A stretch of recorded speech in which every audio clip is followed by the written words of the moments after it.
নবী সাল্লাল্লাহু আলাইহি ওয়াসাল্লাম কাবা ঘরে নামাজ পড়ছেন। আবু জেহেল নাম শুনেছেন? আবু জেহেল দেখে ফেলেছে, এসে নবী সাল্লাল্লাহু আলাইহি ওয়াসাল্লামকে আঘাত করেছে, একটা ঘুষি দিয়েছিল। আল্লাহ রাসূল সাল্লাল্লাহু আলাইহি ওয়াসাল্লাম কিচ্ছু বলেন নাই।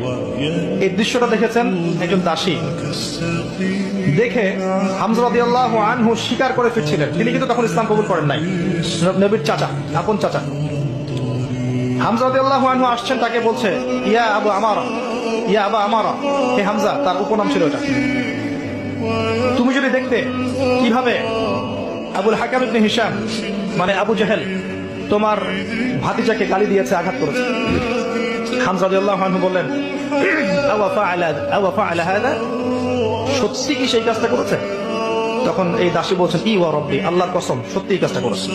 তখন তিনি ঘোড়া ছুটিয়ে কাবা ঘরে গেলেন, গিয়ে দেখলেন আবু জেহেল দাঁড়িয়ে আছে সবার সামনে, কাবা ঘরে সবার সামনে আবু জেহেলের কলার ধরে তাকে প্রচন্ড জোরে একটা ঘুষি দিয়ে বললেন যে